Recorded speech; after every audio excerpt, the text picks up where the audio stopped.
বাংলায় আলুর সরবরাহ ও দাম নিয়ন্ত্রণ রুখতে ভিন রাজ্যে আলু রপ্তানি বন্ধ করেছে রাজ্য সরকার।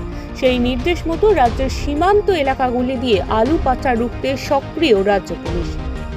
তাই রাজ্যের সীমান্ত এলাকাগুলিতে লাইন দিয়ে দাঁড়িয়ে রয়েছে আলু বোঝাই ট্রাকগুলি। সোমবার আসানসোলের কুলটির বাংলা ঝাড়খণ্ড সীমান্তে আলু বোঝাই ট্রাক আটকাতে দেখা গেল পুলিশি তৎপরতা।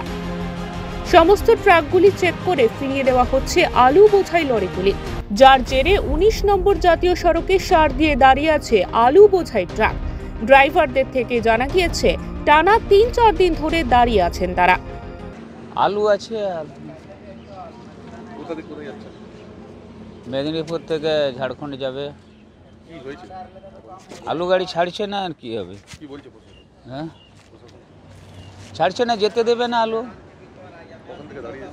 পরশু থেকে দাঁড়িয়ে আছে।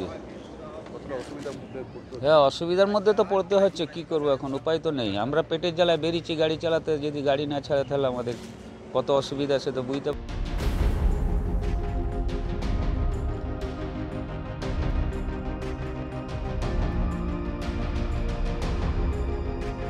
ছাড়বেনি, কোনো দিকেই ছাড়ছেনি, তো কোনো দিকেই ছাড়ছেন। আলু পচে যেতে পারে। আলু তো খারাপ হয়ে যাবে, নিজেদেরও অবস্থা খারাপ এই ঠান্ডার মধ্যে। তারপরে এবার যত দিন যাচ্ছে পয়সারও সমস্যা হচ্ছে, খাওয়া দাওয়ার সমস্যা হচ্ছে। কখনো বলছে ওদিকে ছাড়বে ওদিকে যাও, কখনো বলছে এদিকে ছাড়বে ওদিকে যাও, এইভাবে দাঁড়িয়ে থাকতে হচ্ছে তো গাড়ি। সরকারের কাছে গিয়েও কোনো সুরাহা হয়নি বলে দাবি তাদের। বারবার শুধু বিভ্রান্ত হয়েছে বলেই জানিয়েছেন ট্রাক ড্রাইভাররা। এই অবস্থায় সরকার যদি দ্রুত হস্তক্ষেপ না করে তাহলে খুব বড় সমস্যায় পড়বে ট্রাক ড্রাইভার, মালিক ও আলু ব্যবসায়ীরা। আসানসোল থেকে জয়ন্ত সাহার রিপোর্ট, ওঙ্কার বাংলা।